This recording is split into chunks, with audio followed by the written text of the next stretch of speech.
Bismillahirrahmanirrahim. Assalamualaikum warahmatullahi wabarakatuh. Innal hamdalillah nahmaduhu wa nasta'inuhu wa nastaghfiruh wa na'udzubillahi min syururi anfusina wa min syarri a'malina. May yahdihillahu fala mudhillalah. Asyhadu an la ilaha illallah wa asyhadu anna Muhammadan abduhu wa rasuluh. Allahumma sholli ala Muhammad wa ala ali Muhammad kama shallaita ala sayyidina Ibrahim wa ala ali sayyidina Ibrahim fil alamin innaka Hamidum Majid. Sebagai hamba Allah yang beriman, marilah kita panjatkan puji dan syukur kehadirat Allah Subhanahu wa taala yang telah memberikan kekuatan kesehatan iman lahir dan batin kepada kita semua, sehingga kita dapat berkumpul di tempat ini dalam rangka hanya semata-mata mengembangkan diri kepada Allah Subhanahu wa taala. Salawat dan salam tidak lupa kita haturkan kepada junjungan kita Nabi besar Nabi Muhammad SAW yang telah mengantarkan umat manusia dari peradaban hidup yang jahiliyah menuju pada peradaban hidup yang modern yang penuh dengan kemajuan ilmu pengetahuan dan teknologi seperti yang kita rasakan pada saat ini. Semoga kita semua termasuk hamba yang taat yang berhak mendapatkan syafaat di akhir kelak. Kembali lagi pada video pembelajaran mata kuliah agama kelas Grafika 6B dari Politeknik Negeri Jakarta yang pada kali ini akan membahas tentang nilai-nilai Islam dalam ilmu pengetahuan. Dan pada sesi ini akan dijelaskan oleh kelompok kami yang berisikan oleh saya sendiri, Anwar Ibrahim, dan rekan saya. Warahmatullahi wabarakatuh. Perkenalkan, nama saya Salsabila dari Teknik Grafika 6B sebagai rekan dari kelompok Anwar Ibrahim yang pada hari ini akan mempresentasikan tentang nilai-nilai Islam dalam ilmu pengetahuan. Langsung aja kita simak penjelasannya.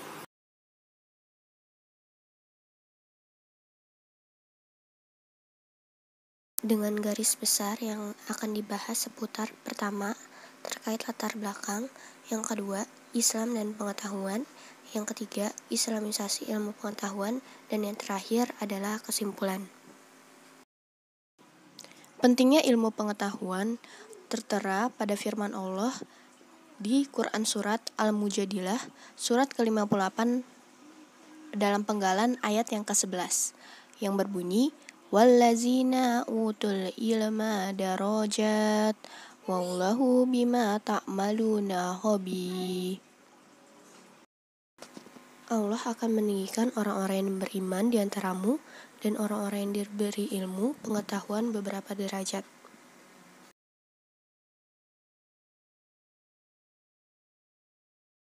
Ilmu adalah yang memberikan manfaat, bukan yang sekedar hanya dihafal, menurut Imam Syafi'i. Selanjutnya, kita masuk ke latar belakang tentang sejarah dan kedatangan Islam. Masuk ke latar belakang pada poin yang pertama, yaitu tentang lahirnya Islam sejak 1400 tahun silam. Selain menyiarkan ajaran agama, para pemimpin Islam juga turut menyebarkan budaya, ilmu pengetahuan, dan teknologi pada setiap wilayah masyarakat yang didatanginya. Sejak zaman Nabi Muhammad, Islam telah menyebar luas hingga keluar wilayah Jazirah Arab. Pada poin kedua, Islam yang begitu cepat menyebar hampir ke seluruh dunia membawa pandangan baru dan nilai-nilai baru dalam kehidupan masyarakat. Islam datang dengan membawa pesan-pesan untuk sebuah kemajuan peradaban yang bernilai dan bertuju pada kebahagiaan yang hak bagi seluruh umat manusia. Dan pada poin ketiga, Islam diutus oleh Nabi Muhammad. Kedatangan Islam sendiri dengan diutusnya Nabi Muhammad telah membawa manusia untuk berpikir beranjak dari sebuah kemunduran dan keterbelakangan mereka menuju kemajuan peradaban yang ideal. Dan pada poin yang keempat, majunya peradaban karena majunya ilmu pengetahuan. Kemajuan peradaban tersebut tidak terlepas dari ajaran Islam kepada umatnya agar selalu menggunakan instrumen ilmu pengetahuan sebagai alat untuk menuju kemajuan peradaban. Kemajuan peradaban umat Islam dalam ilmu pengetahuan dapat dilihat pada era dinasti Abbasiyah maupun pada abad pertengahan, ketika umat Islam tidak hanya tampil sebagai komunitas ritual, namun juga sebagai komunitas intelektual. Secara historis, umat Islam mengalami kemajuan dengan majunya ilmu pengetahuan dalam berbagai bidang disiplin ilmu saat itu. Selanjutnya, poin kelima, tentang ilmu modern yang berkembang saat ini. yang mana telah memunculkan wacana baru, bahwa ilmu itu bebas nilai. Dalam artian, ilmu mempunyai sifat netral atau tidak terpengaruh dari hal yang diyakini. Ditinjau dari sejarahnya, ilmu yang berkembang saat ini berawal dari traumatik masyarakat Barat terhadap sejarah agama mereka yang mengekang, yang melepaskan ilmu pengetahuan dari kehidupan agama. Dan poin keenam, yaitu tentang ilmu pengetahuan dari peradaban Barat. Tidak dapat dipungkiri juga, turut serta dalam memajukan kehidupan masyarakat modern dengan berbagai kelebihannya. Namun di sisi lain, ia juga dianggap turut merusak tataman ilmu yang berlaku. Titik awal perkembangan ilmu pengetahuan di Barat adalah berangkat dari keraguan atau yang dikenal dengan paham skeptisisme. Selanjutnya, tentang sains Islam yang dibutuhkan karena kaum muslim merupakan komunitas yang selalu diwajibkan untuk mengajarkan kebenaran dan mencegah kemungkaran. Sekaligus untuk menunjukkan bahwa sains dapat menjadi kekuatan positif di dalam masyarakat. Kebutuhan umat Islam dan prioritas serta perhatian masyarakat muslim berbeda dari apa yang dimiliki oleh peradaban barat. Akhirnya, sains Islam tetap dibutuhkan karena suatu peradaban tidak akan sempurna tanpa memiliki suatu sistem objektif untuk memecahkan masalah yang terkerangka sesuai dengan paradigma sendiri. Dan poin selanjutnya tentang islamisasi ilmu pengetahuan, yaitu tentang mengislamkan ilmu bukan labelisasi atau arabisasi pada hal-hal teknis mata. Dan tidak semua ilmu yang datang dari barat dengan serta merta ditolak dengan mentah-mentah. Dituntut sebuah kematangan dan kecerdasan yang matang bagi seorang untuk mengkaji setiap ilmu dari barat guna disesuaikan dengan nilai-nilai Islam. Islamisasi pengetahuan berusaha supaya umat Islam tidak begitu saja menganut metode-metode dari luar dengan mengembalikan pada pusatnya, yaitu tauhid. Al-Quran sebagai paradigma untuk membawa rumusan teori adalah sebagai bentuk pengembangan gagasan mengenai niscayanya perumusan teori, dalam hal ini teori sosial yang didasarkan kepada Al-Quran. Paradigma Islam berarti suatu konstruksi pengetahuan yang memungkinkan kita memahami realitas sebagaimana Al-Quran memahaminya.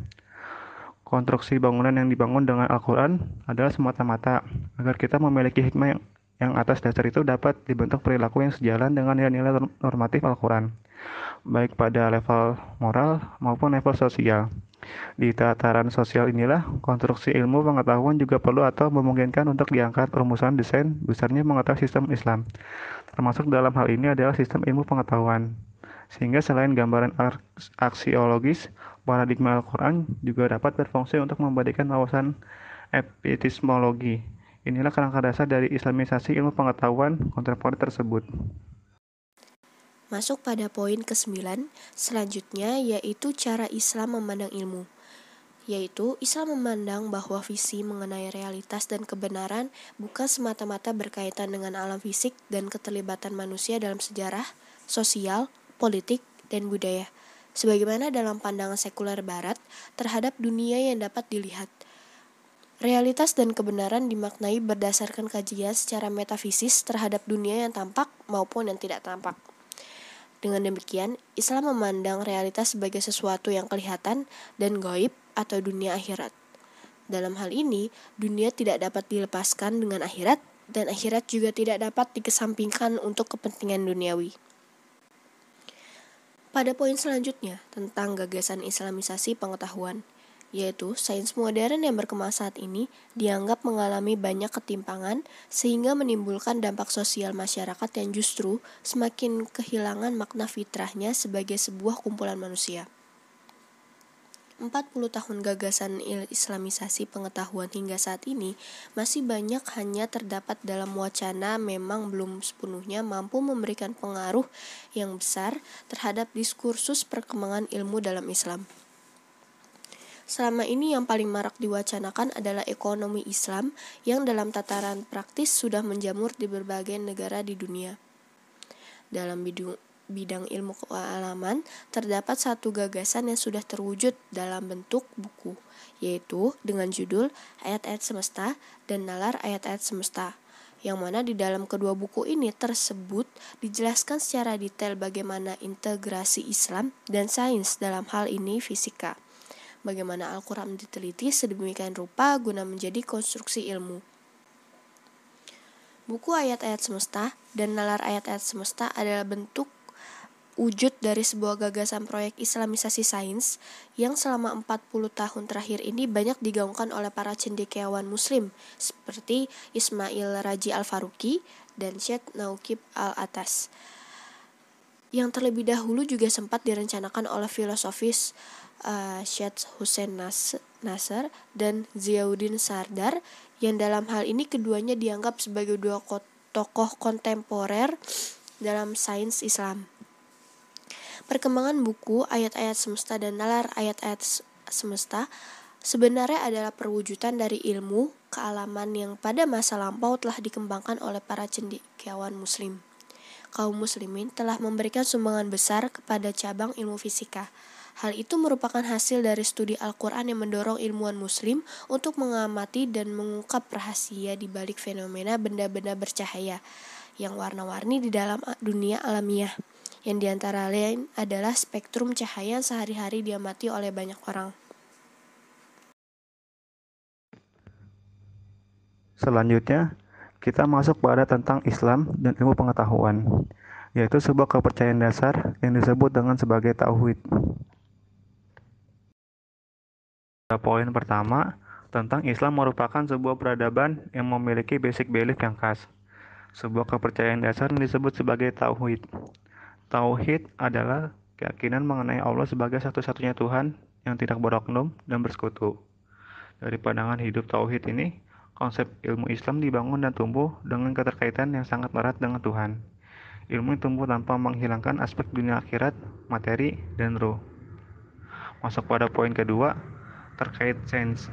Dalam pengertian secara umum adalah ilmu-ilmu yang mengkaji dalam alam tabi'i, termasuk ilmu matematik, mantik, dan falsafah, yaitu mana-mana yang termasuk bidang ilmu termasuk dalam medan pengertian akliyat dan tabiat, termasuk juga apa yang sekarang dirujuk sebagai natural and social atau human science.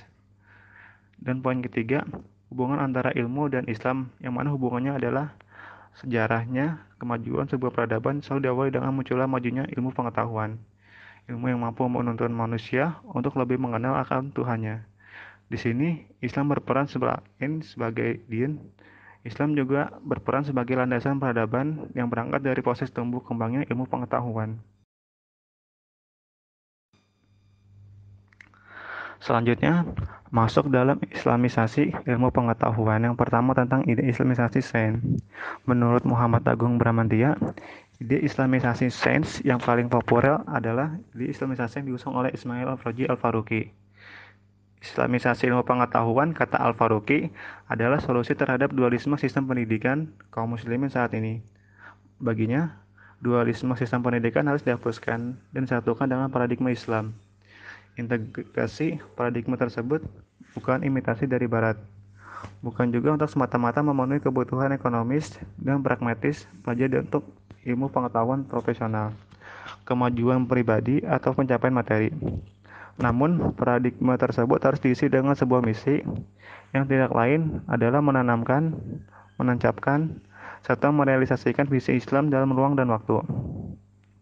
Dan poin kedua tentang islamisasi sains atau ilmu pengetahuan kontemporer secara paradigma digagas oleh Syekh Muhammad Nauqib Al-Atas.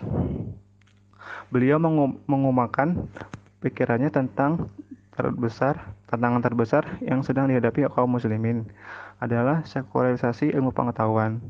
Islamisasi ilmu menurut Al-Atas lahir dari idenya terhadap islamisasi secara umum. Islamisasi adalah pembebasan manusia mulai dari magic, mitos, animisme, dan tradisi kebudayaan kebangsaan, dan kemudian dari pengusahaan sekuler atas akan ada bahasanya. Selanjutnya masuk pada poin ketiga tentang definisi islamisasi ilmu pengetahuan. Dari Al-Atas, sang penggagas awal menerjemahkan atau memberikan istilah untuk islamisasi ilmu pengetahuan dengan Islamization of contemporary or present day knowledge. Dalam bahasa Arab disebut Islamiyat al-ulum al-mu'asirah. Menurut Al-Atas, yang perlu diislamkan adalah ilmu pengetahuan kontemporer atau sains barat sekarang ini. Ilmu-ilmu agama atau tutras Islami tidak termasuk dalam proses islamisasi karena ia tidak pernah terpisah dari Tuhan sebagai hakikat yang sebenarnya dan sumber segala ilmu. Hal ini untuk membedakan proses islamisasi di masa abad pertengahan Islam. Selanjutnya pada poin keempat, yaitu tujuan Islam berisikan disiplin ilmu. Dilakukannya agar dapat melaju mencapai tujuan Islam dan dengan demikian membuat kata-kata Allah di dalam ruang dan waktu. Maka pengetahuan tentang dunia mutlak diperlukan. Pengetahuan ini adalah tujuan dari disiplin-disiplin. Sebelum mengalami dekadesi dan tertidur, para ulama klasik telah mengembangkan disiplin-disiplin ilmu tersebut, menegakkan dan menjelaskan relevansi, pandangan dan nilai-nilai Islam kepada masing-masing disiplin ilmu. Mereka berhasil mengintegrasikan disiplin-disiplin ilmu ke dalam kebutuhan pengetahuan Islam. Terkait dengan proses islamisasi ilmu pengetahuan, Al-Faruqi dalam bukunya Islamisasi Pengetahuan menyatakan, metode-metode yang harus dipenuhi umat Islam guna mencapai tujuan tersebut yaitu: pertama, ketunggalan kebenaran; kedua, ketunggalan pengetahuan; ketiga, ketunggalan umat manusia; keempat, ketunggalan kehidupan; kelima, pencapaian alam semesta yang mempunyai tujuan; dan yang terakhir, ketundukan alam semesta kepada manusia dan ketundukan manusia kepada Tuhan. Kesimpulan yang bisa diambil adalah Islam yang begitu cepat menyebar hampir ke seluruh dunia membawa pandangan baru dan nilai-nilai baru dalam kehidupan masyarakat. Islam datang dengan membawa pesan-pesan untuk sebuah kemajuan peradaban yang bernilai dan bertuju pada kebahagiaan yang hak bagi seluruh umat manusia. Peradaban yang dibangun di atas pondasi ilmu yang kuat, kedudukan ilmu pengetahuan dalam Islam adalah pengetahuan sebagai kebudayaan. Islam yang sangat memperhatikan, bahkan menjunjung tinggi ilmu pengetahuan.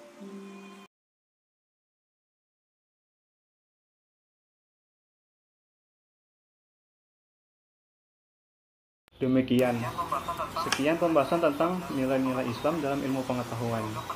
Semoga pendalaman materi ini dapat membawa keberkahan bagi kita semua. Saya Anwar Ibrahim dan rekan saya Salsabila mohon maaf apabila ada kekurangan, karena kesempurnaan hanya milik Allah. Jazakumullah khairan katsiran. Wassalamualaikum warahmatullahi wabarakatuh.